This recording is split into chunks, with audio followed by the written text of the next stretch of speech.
IT enthusiasts. Welcome to another episode of My Computer Careers Get Into IT Live, where we do just that, get into all things IT. Welcome, everybody. Thank you for joining us today. Thank you for joining us on a Friday and kind of a special Friday. We were really happy today to be joined by our guest, and we're going to properly introduce you in just a minute. But Jason, welcome to the program, and thank you for joining us. Yeah, thank you for having me. Of course. So, folks, just so you know, and we'll hit this at the end as well. Always try to take care of a little business at the beginning of this thing. Our Cyber Warrior program, it's geared towards veterans, but kind of a crash course in cybersecurity. It's a 12-week program. You can earn 4 certs during that program. We just added an evening program. So it's 24 weeks. We work around your schedule. You do it all online. So trying to make that a little more approachable for a few more folks. So check it out if you're interested over on mycomputercareer.edu. But why don't we skip the business and get into the fun, which is who the CEO hires. And I was really excited when Jason agreed to join us because it gives us such a unique perspective to talk to someone who spends every day, in the trenches and growing his business and hiring folks to kind of understand, Jason, who you're hiring. So today we're going to talk to you about who you hire and what skills you look for. And I'm very much looking forward to digging in on that. So why don't I give you the introduction that's deserved? I'm going to your background a little bit here. Jason Wright is the CEO of Avatar MSP. He's an entrepreneur with direct sales and marketing, alliance, business and channel development skill sets. Accomplished in critical startup, turnaround, and fast-track growth opportunities with a diversified background in software and technology solutions, including a focus in cloud computing, managed services. Is it VoIP or VoIP? How do we say that? Either one works. Yeah, I always go back and forth. So we'll go VoIP, unified communications within manufacturing, financial, healthcare, oil and gas, and high-tech verticals. Again, Jason, thank you so much for joining us. Yeah, no problem, Aaron. Glad to be here. And it's really an important topic when you get into what the CEO looks for when it comes to hiring, because frankly, it's one of our most important jobs as the CEO. So I'm happy to share any insights that hopefully your team might find valuable today. I love it. I'm sure there's going to be a lot of those. And Jason's joining us from his home office remotely, and he's going to be heading over to Tampa soon. So he is a busy fella, and we certainly appreciate the time. Why don't we jump in with that in mind? Sure. All right. So let's kick things off. Why don't you let folks know about Avatar? Just tell us about the company and who you help with your services. Yeah, so you said Avatar MSP. MSP stands for Managed Services Provider, which is a highly evolving industry. We were really in on the ground floor in terms of helping to pioneer this business model. And the idea of the MSP is managed services to the small to medium-sized business, typically companies less than, there's really segments to the market. There's a segment of the market that works with really small companies, less than 10 employees. And then there's a segment of the market that provides IT and cybersecurity services to businesses who have, say, 10 to 100 employees. And then there's another segment really where we play well is providing those cybersecurity and IT support services to businesses 100 to 1,000 employees. That's the size of the market we're really going after and so forth. But when you think about those customers, Aaron, they typically can't afford to hire for all the resource needs they have in IT. Sure. You mentioned your cybersecurity program. The client's going to have infrastructure needs. They're going to have application support needs. They're going to need analysts, right? I just mentioned 4 roles without even taking a breath, right? So if you're a business that only has a few hundred employees, you don't have really the revenue to justify building out an IT team. So that's why they hire companies like Avatar. We provide service desk, disaster recovery, data center and infrastructure monitoring and support, cybersecurity services, and a whole host of those. So we become the outsourced IT department for those businesses. Got Much it. like they would outsource accounting or legal work, they're outsourcing their IT support services to us. Perfect. It sounds like we talked a little ahead of this. Sounds like it's going well, and you're experiencing some growth as well, which is exciting. Yeah, what I will say to that is, and this is, I think, really important to your audience and those students who are investing in themselves and have come to my computer career to build a career. When you think about the industry itself, it's highly evolving, and we're really at the intersection of so many evolving or highly evolving technologies. When you think about all that's going on with artificial intelligence and where that's going in terms of generative AI, some of the things you're hearing with Copilot, with Microsoft and ChatGPT, and the functionality that's bringing into the enterprise. When you think about everything's a device and it's on the network, IoT, Internet of Things. When you mentioned voice over IP, right? And moving away from traditional digital based communication systems and converging voice, data, video, all those networks on one. When you think about what the cloud has done to enable or open up velocity in business, right? This idea that you don't have to manage your own sort of hardware and IT infrastructure environment, that you could just pay for a service and use what you need, plug into it, same way you do with electricity. So I say all that to say it's a good time and place to be in the managed services business, because all of these highly evolving technology trends are driving spend and providing a tremendous amount of value to those customers in that space. So to that point, Jason, I'm assuming that parallels that it's a good time to be in IT. It is, without a doubt. The one I didn't even mention, which I meant to, was cybersecurity, right? When you think about the evolving threat landscape, right? When you think about helping customers track on criticalities, vulnerabilities, exposures, indicators of compromise, right? All the necessary layers of security it takes, concentric security, to provide a good cyber program. That's going to drive spend in our industry infinitely, right? So where I really see this going, and it's really a key point for your audience and your viewers, the legacy wars of old, what we saw with World War I and II, what we're seeing with Russia's invasion of Ukraine, hand-to-hand combat, one fighting force attacks the other force, that force responds. Those are sort of legacy wars. We're not going to see too much of that anymore moving forward. The wars of the future are going to be fought online, and it's going to be, I'm stealing your data, you're stealing mine. I'm trying to get your intellectual property, you're stealing mine. And so it's really made the individuals who come to my computer career and others who are seeking a career in cybersecurity sort of that next generation fighting force, right? Like when you look at our tagline, corporate first responders, we're the 911 call for the corporate world, right? And we really try to purvey that. And I'll say this last point and hand you back the floor. When you think about the ecosystem of trusted advisors to any business owner, right? Think about who's at the top of that ecosystem. It's your bankers, your accountants, your lawyers, right? Who are the people in the C-suite going to when they need advice? It's historically been those people. Right.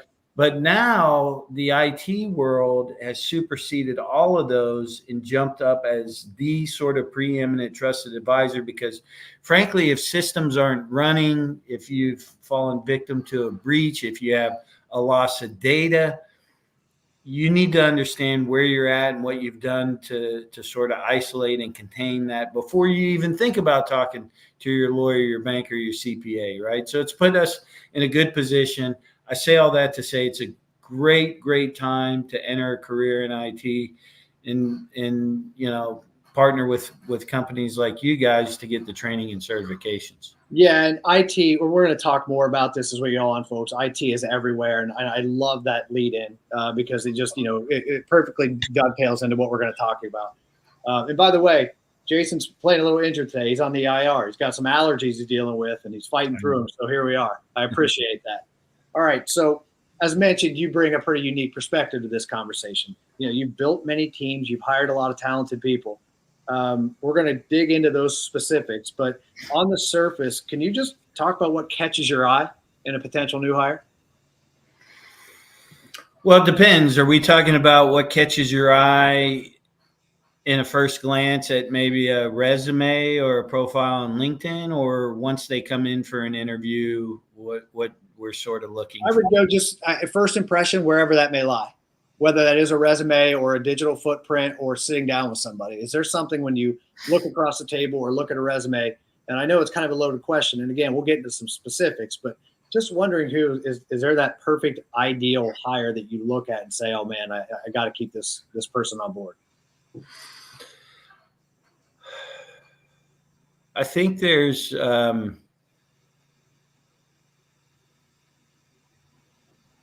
don't want to say that there's sort of a moment in time where I look at somebody and say, hey, man, that's the perfect or ideal candidate. I think you look for a set of baseline qualities, and then you hope to find somebody that aligns to those qualities and can also align to your core values as a company. But it's still going to take a certain amount of development.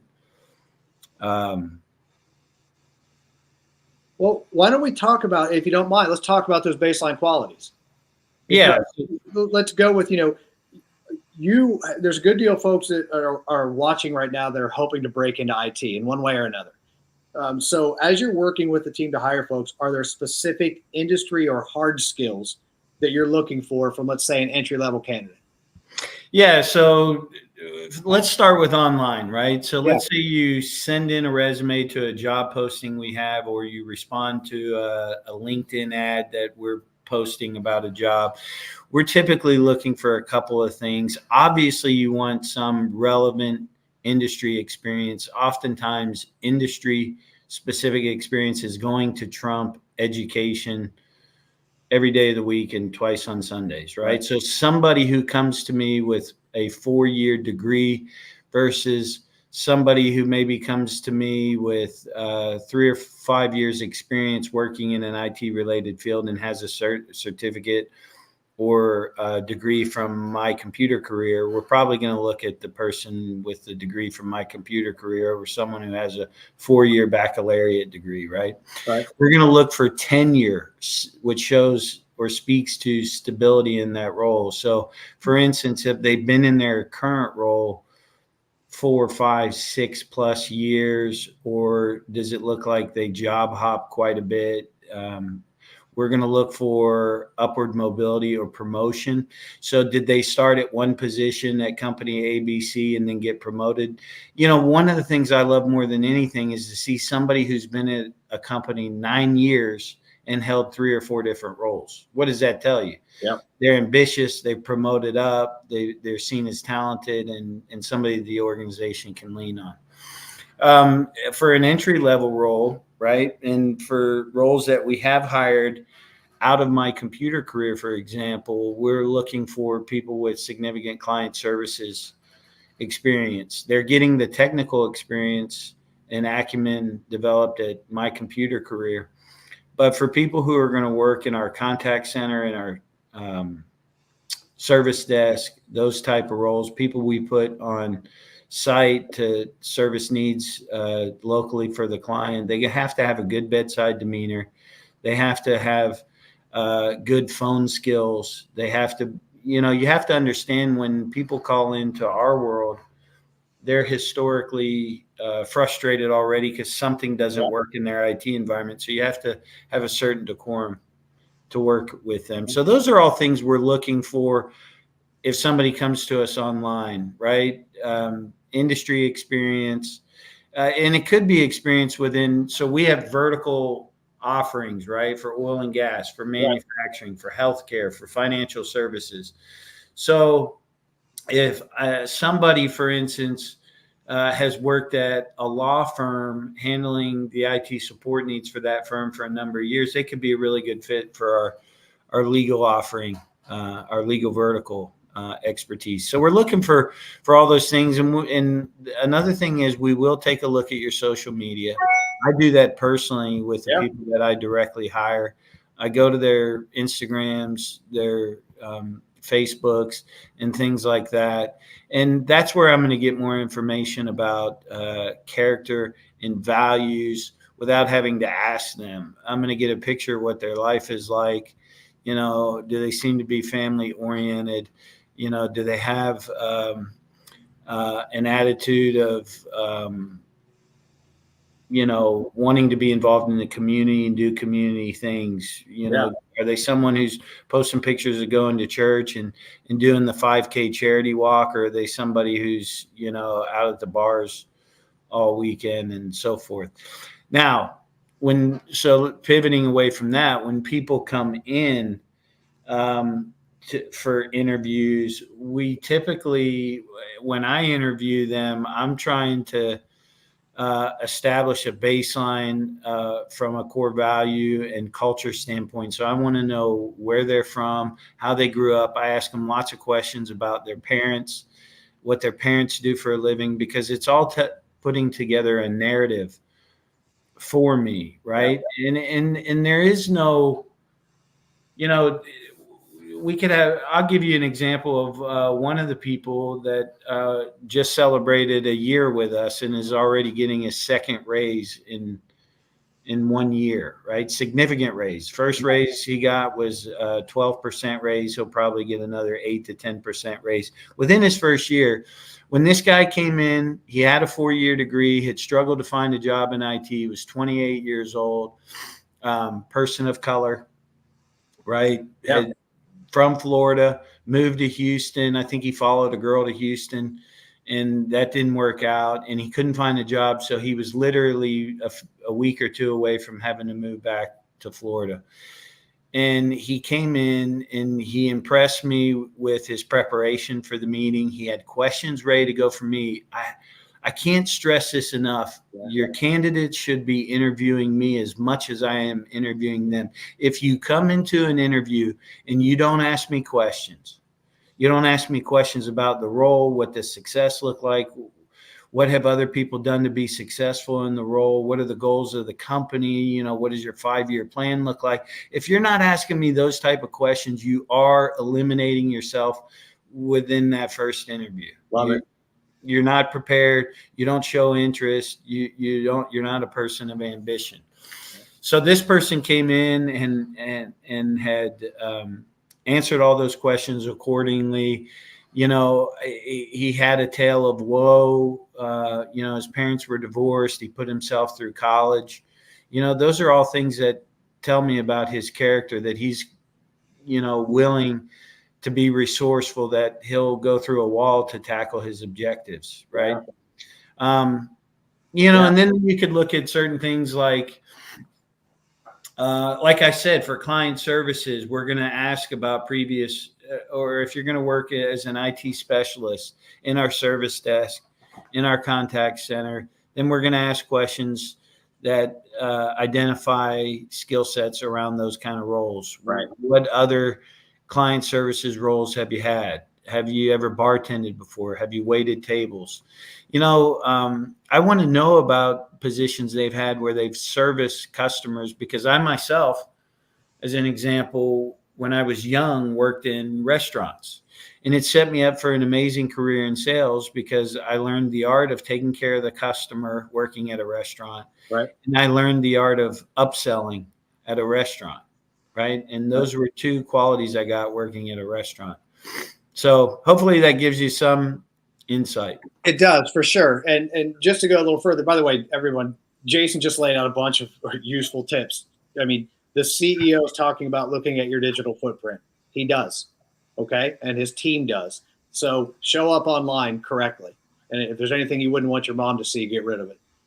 And also, you know, come into the interview knowing that, or with the attitude that this company is somewhere I want to work. I want to know more about them. and I really I want to make sure it's the right place for me as much as I'm the right candidate for them. So I really appreciate you kind of unpacking that a little bit. We actually used to 100 years ago when we would have a client or a potential new hire come in at the PR firm, we would take them out to lunch and see how they interacted with the server and everyone that kind of worked around us. And if they were rude to that person, then it might not be the right hire for us. But if they were respectful, then that could be the person. Made a lot of sense. Yeah. Okay.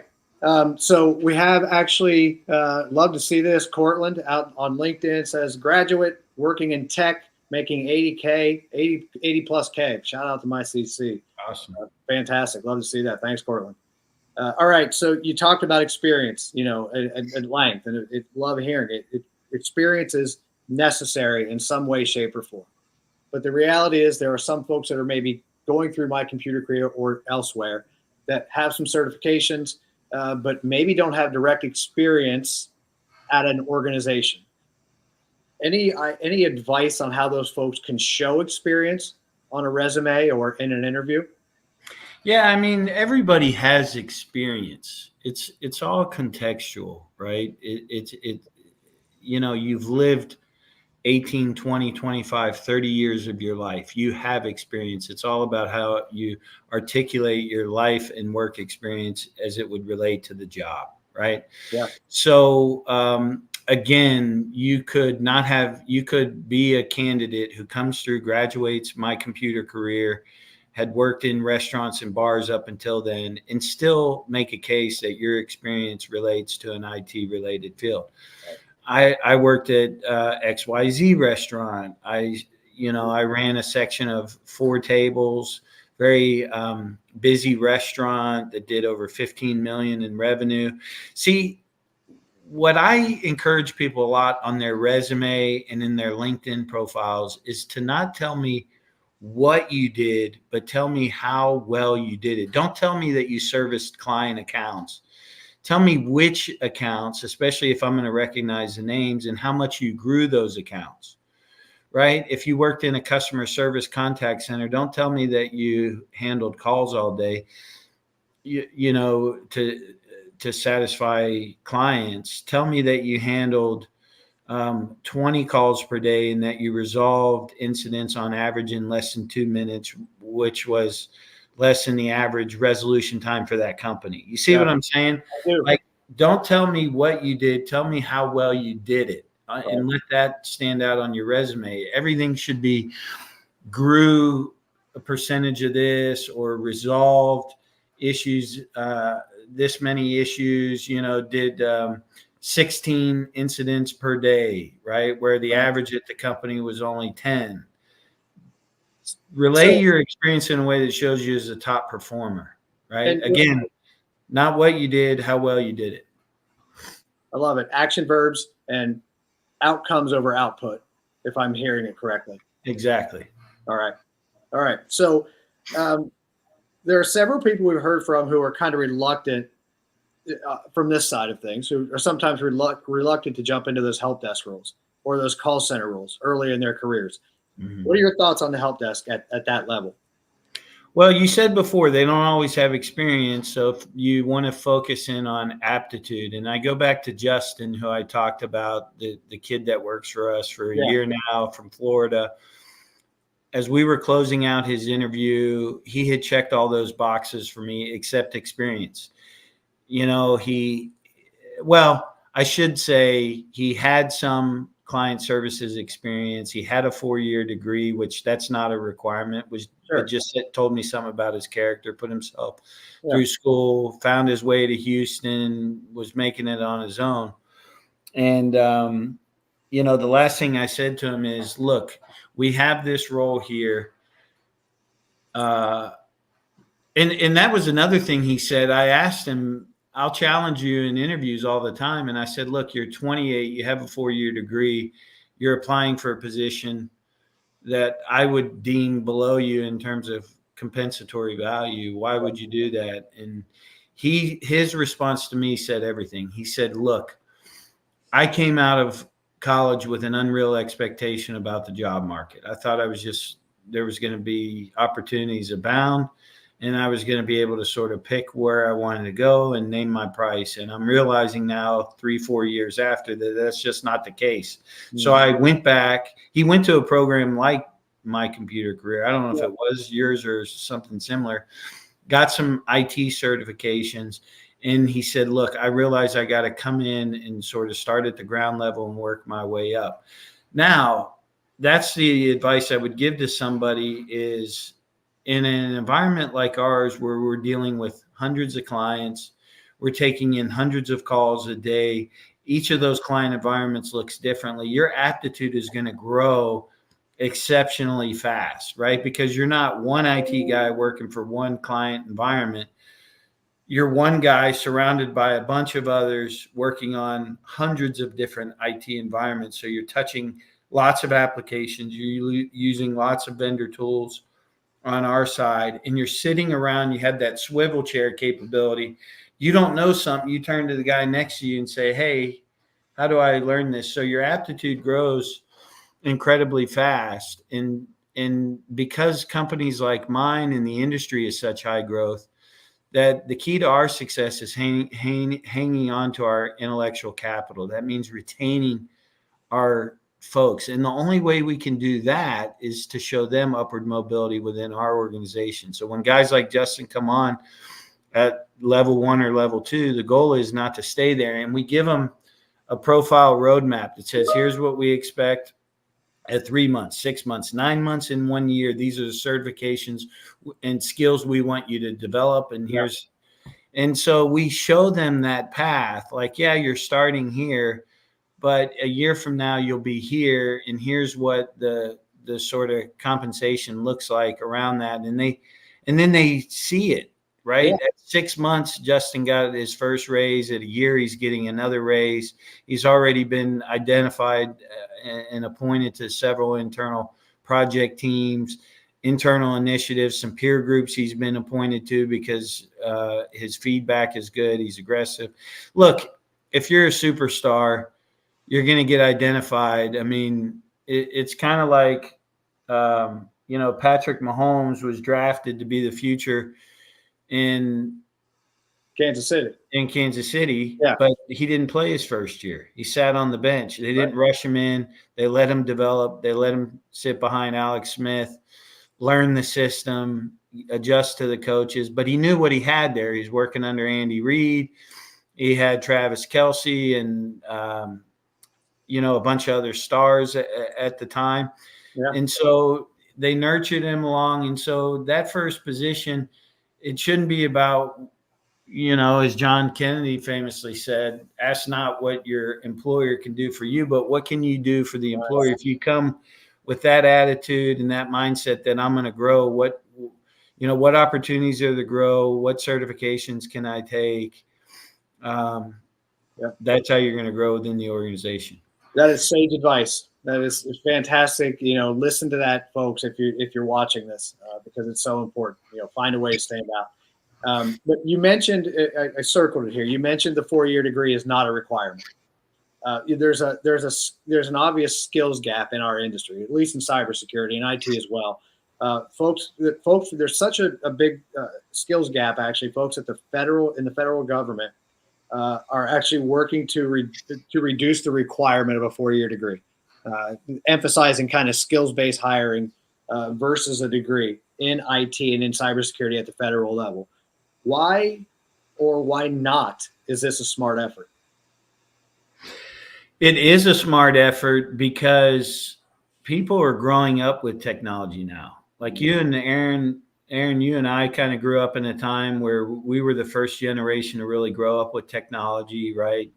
Yep. Started when we were kids with like Speak and Say and Simon Says and all the digital toys that came with us. I'm assuming I know your age because you're roughly losing your hair and graying at the same pace I am. So 50 years old, buddy. 50 years old. That's exactly right. But nowadays, these kids have grown up with technology, with social media, with app-driven devices. They're getting computers at 6 and 8 years old, right? An iPhone is a computer. And so they're growing up with the technology. So it just eliminates the need you see companies like Google, Amazon, Facebook, Tesla, all of them have dropped their 4-year requirements. Like now I'm actually hiring for a controller today, which is a finance position that sits below the CFO. I'm going to probably look for somebody degreed in that, Right. degreed in finance. Yeah. But when you've spent, by the time you graduate high school, you figure you've already got 10, 12 years of technology experience. And going back to what we talked about just a moment ago, our path to success from a recruiting and retention standpoint depends on developing from within and not hiring from with outside. So we hire at lower levels and then we promote those people and develop them up, and we continue to backfill the roles under them. That's the model that works. Yeah. Right. And so you just don't need the 4-year degree requirement because you're already that skilled on technology by the time you're coming into high school, and you got kids learning to code at 8 and 10 years old. Yeah. And you got to, I just to add, this is exciting for a lot of folks. When I say a lot of folks, I would argue that, well, I know that there are 70 million people out there that are skills warriors that don't have degrees, that have a unique skill set, whether it's in IT or elsewhere, that are now being considered for roles. So I think that, I'm throwing in my opinion, but my opinion is I think it's a good thing as well. Yeah, I mean, look, I really believe, and this is why I connected with you guys in the beginning.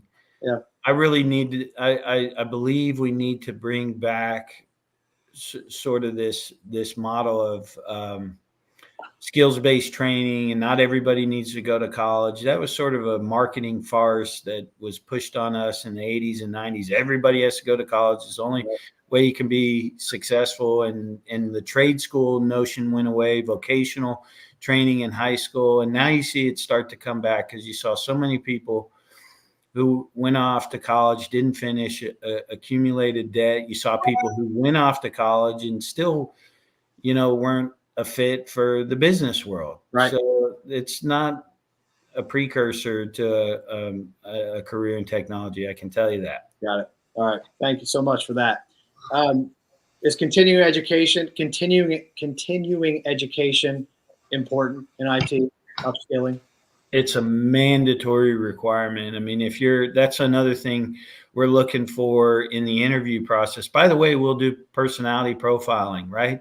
So one of the things we're looking to do is when we interview, we rate it 30% based on their experience. We rate it 30% based on how they do in the interview. And then we rate it 30% based on how they score on a personality profile. And what the profiling really has done for us is it will map the behaviors of the candidate to the behaviors of the role and see if there's true alignment in terms of decisiveness, judgment, pace, accuracy, management style, all of those things. So those are the things.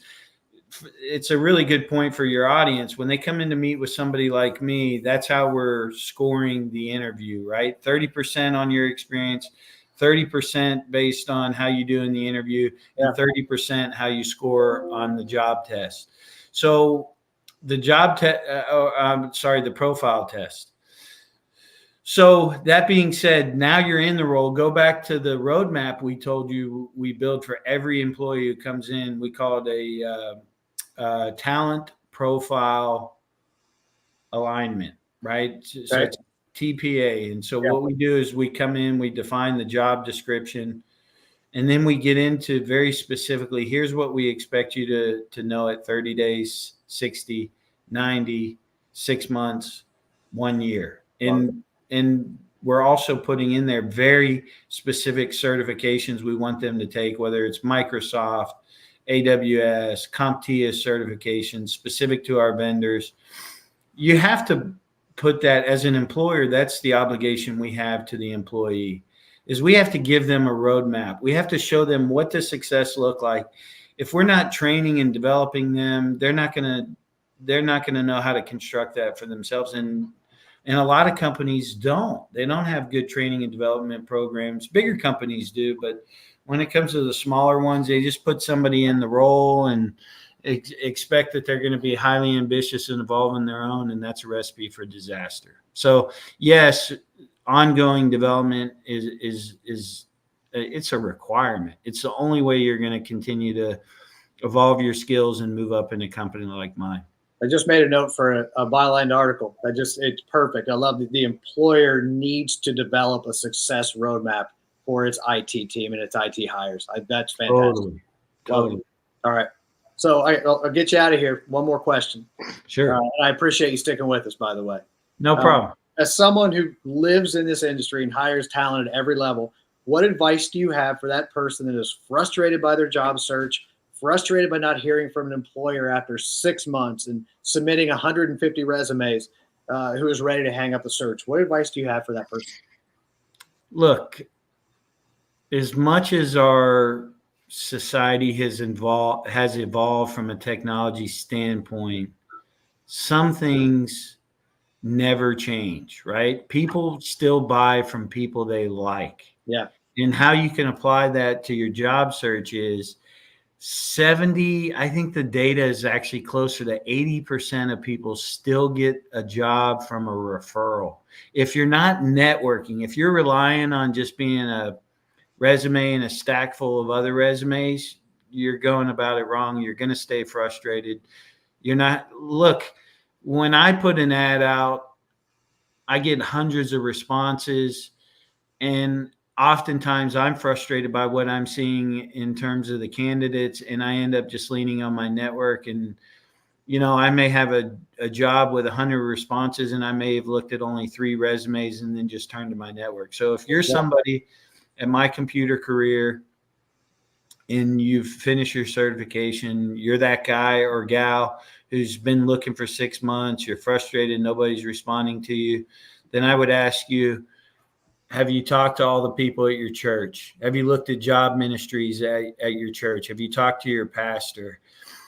Do you have an updated LinkedIn profile? And does it look good? Does it look active? Have you posted some things? Are you sharing information? Yes. Do you have more than 2 friends? Have you written the LinkedIn profile to look like what I described, where you talk about not what you do, but how well you do it, right? And be looking at not just respond. So how often people will use me in that process is what I'll tell them. I have a jobs ministry, so to speak. I've literally helped connect hundreds of people over the years through my network to jobs. It's just something that's sort of a personal ambition for me. Okay. And oftentimes, like if Aaron, you come to me and say, hey, can you help me find a job? I'm like, obviously I'm a busy guy. I don't have time to just stop what I'm doing and share your resume out. So I'll ask you, hey, is your LinkedIn profile look good? Is it updated? Is it written well? And then I'm going to say, look, start looking for jobs on LinkedIn. And then because you and I are connected on LinkedIn, it's going to tell you where I'm connected at those companies. Yeah. So for instance, if you look at a job at Chicago Bridge and Iron, you said you're a Chicago guy, a big company, right? If you're trying to get an IT job at CB&I, it's going to say these 3 connections of yours are connected to this company. So then you can reach out to me, Jason, I see you're connected with Chicago Bridge and Iron. I'm trying to get a job over there. Of course, Aaron, I know the CIO super well. Give me your resume. I'll funnel it to him and I'll get you to the top of the line. That's how it works, and that's how it's been effective. So you have to network. You have to be a salesman, even if you're not a salesman. So people, that you're with a lot of the kids, I have a daughter in college and a son in high school, and my daughter's been calling me a lot. Hey, people are, this friend or that friend is trying to get a job. They're frustrated. They can't get a job. Right. So I'll help them out. And that's what I tell them. I'm like, look, what have you done to build your own online presence? And then what are you doing to network? And LinkedIn is an incredible tool. It's an incredible tool. Your people should all have, that should be part of your curriculum. It is. And my TC is Make sure you have a good LinkedIn profile, but you have to network. 2 out of 3 people are still getting a job from a referral, from somebody they know, from someone who can take that resume out of the pile and walk it into the hiring manager and say, here's somebody you need to talk to, right? Yeah. Otherwise, you're stuck to the job fairs. You're stuck to ads posting. And here's a really key point. When you're asking your network to help you out, you have to do the work.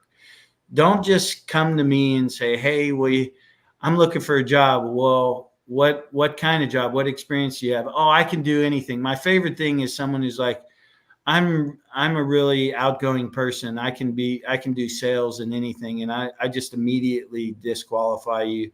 You've discredited yourself to me. Don't say something so outlandish and stupid, right? That has nothing to do with what makes somebody successful in sales. So if I go to Aaron and say, Aaron, can you help me find a job? I'm going to already have my resume ready to go. I'm going to have an email written out. I'm going to tell you I'm targeting these industries, these type of roles. Can you just, maybe push me out to your network, or can you repost my LinkedIn post? Yeah. But it's networking. It's your friends, your family, those you're closest to. That's how you're going to get a job. And that's the thing.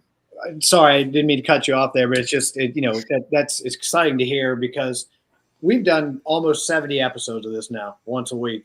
And I promise you, there is a theme that arises. And when I talk to folks like you, Jason, there are 3 key elements, and it's your digital footprint needs to be tight.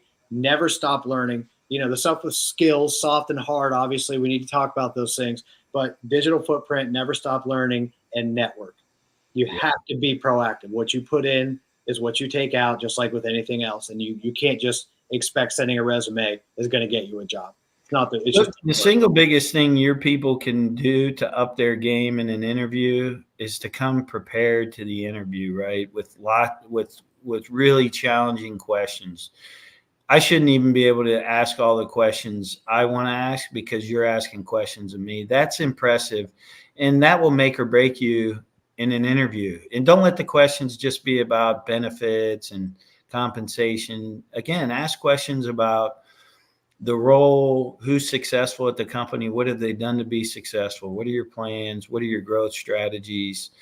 Because then that tells me you care about the business, that you want to play a bigger role in the business, and that you're ambitious, and that you're somebody who's going to be willing to, the employer has to define what success looks like. And, right. and I agree, not enough employers have done that over the years. You have to be willing to develop your team. You have to be willing to provide good benefits.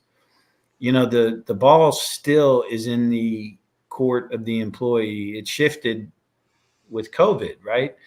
Prior to COVID, the employers had a lot of influence and strength. And then post-COVID, that changed, right? With remote work and different kind of benefits and the demand for talent, right? So I will say I hear cover sheets are coming back on resumes. I really never would read them, but I've started reading them again because I found that's where people are being creative and unique and specific.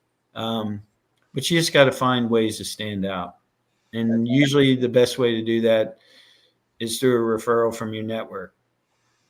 All right.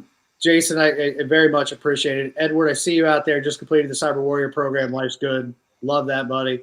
Sanel, I see your comment. I hate to direct you over to the website. I think it's probably the easiest way for you to find out more information. So that's mycomputercareer.edu. And I promise you somebody there will help you out if you need some more info. Jason, speaking of websites, can you tell folks where they can learn more?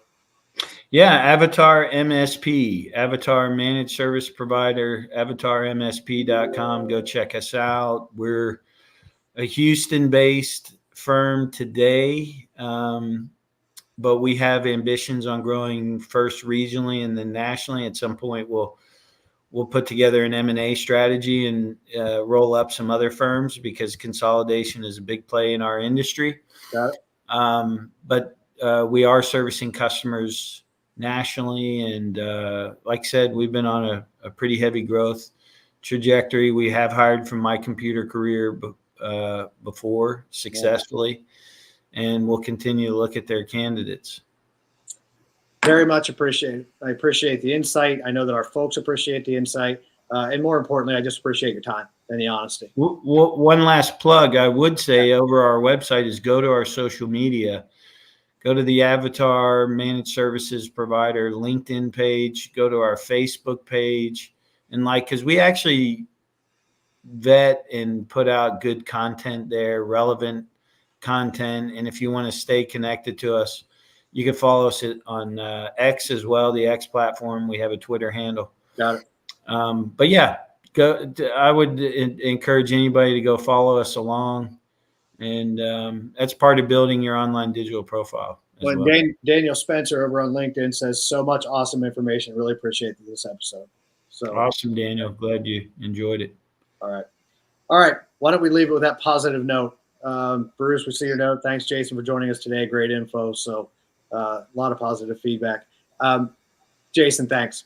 And yeah, happy to do it anytime. We'd love to have you back. I was just going to say that. We'll tap into you again. Enjoy the flight. Appreciate you stopping by for a few minutes to chat with us. And for our audience, as you know, we'll be back here same time, same place next week. And I'll kind of fill you in on those details when appropriate. So we'll see you here. And Jason, if you don't mind hanging for just a second. Yeah, I'll hang on. Thanks. Right. Thank you.